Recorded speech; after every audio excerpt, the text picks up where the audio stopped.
Hello and welcome to episode 117. This time the topic is two works of science fiction which bridge a gap of 45 years. First, there's a brief look at Arthur C. Clarke's 1971 story, A Meeting with Medusa, which won him the Nebula Award for Best Novella. Next up is The Medusa Chronicles, an official sequel to Clarke's story, which was published in 2016 by Baxter and Alastair Reynolds. I've covered Clarke's work a number of times before. For Earthlight, go way back to episode 4. For The Hammer of God, check out episode 59. For A Fall of Moondust, listen to episode 67. For The Sands of Mars, listen back to episode 88. And for Imperial Earth, you'll want episode 106.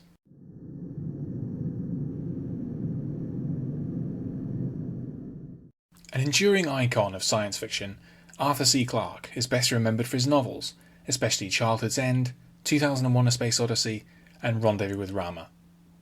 However, up until around 1962, he was also a prolific writer of short fiction. He published so much, in fact, that the most comprehensive collection runs to over 900 pages, or an intimidating 50 hours in audiobook form.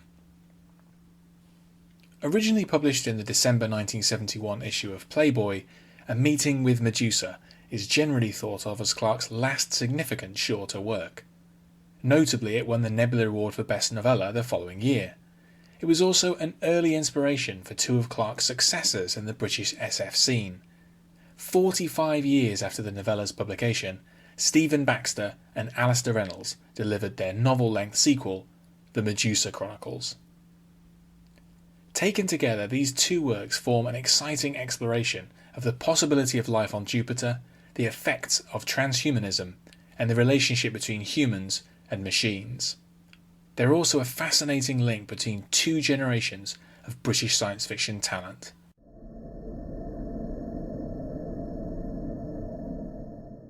First of all, A Meeting with Medusa.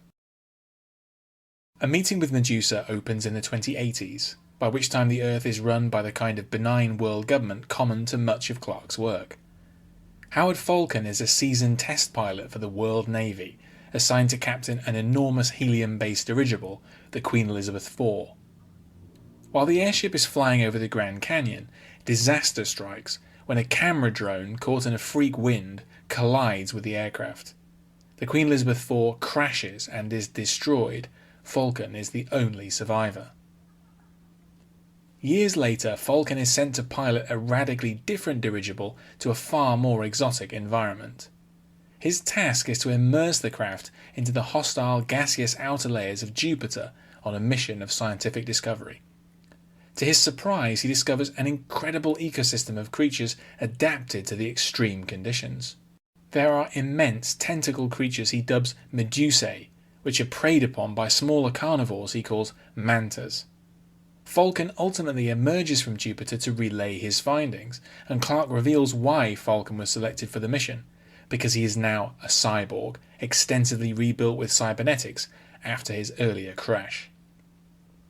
A Meeting with Medusa is classic Clarke in condensed form, which merges several of his favourite themes: utopia, technophilic optimism, and survival in harsh environments. The Medusa Chronicles.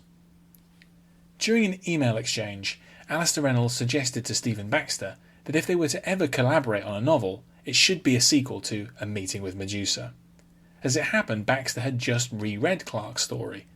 They made space in their writing schedules, got their agents and publishers on board, got clearance from the Clarke estate, and set about writing The Medusa Chronicles. This is simply a great, wonderfully engaging science fiction novel, and particularly enjoyable for Clarke fans. The co-author's deep knowledge of his work is clearly evident, and they iterate cleverly on his favoured themes. Crucially though, Reynolds and Baxter are never cowed by Clarke's legendary status, and they take their sequel in directions he very likely would not have chosen.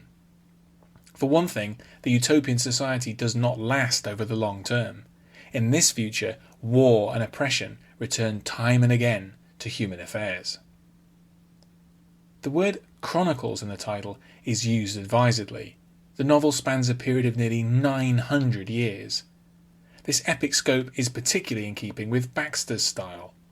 The earliest events take place in the 1960s, when a joint US-Soviet effort to prevent a devastating asteroid strike on the Earth sows the seeds of a world government. The final events take place in the 29th century and add up to a dizzying chain of conceptual breakthroughs involving sophisticated AI, the Jovian ecosystem, and mysteries in the core of Earth's sun. Present for all of these events is Howard Falcon, whose life is hugely extended by his cyborg nature and a succession of breakthroughs in human longevity. Interestingly, Falcon serves more as an observer than a participant in the seismic shifts of future history. However, he does have a key impact at certain points, especially through his encounters with an increasingly sophisticated robot named Adam. Falcon's part-machine nature positions him between the two factions who come to war over the solar system. Writing a novel-length sequel to a Clarke story must have been a daunting task, but it's one that Reynolds and Baxter rose to in some style. Reading A Meeting with Medusa and the Medusa Chronicles in quick succession underlines the similarities and differences between two generations of British SF writers. Clarke has been a clear influence on his successors, but in revisiting his themes, Reynolds and Baxter strike out into new and exciting territory. Thanks for listening to this episode.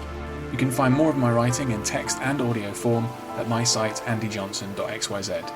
You can also find me on Twitter at AndyJohnsonUK, and you can support me at patreon.com/AndyJohnson. Catch you next time.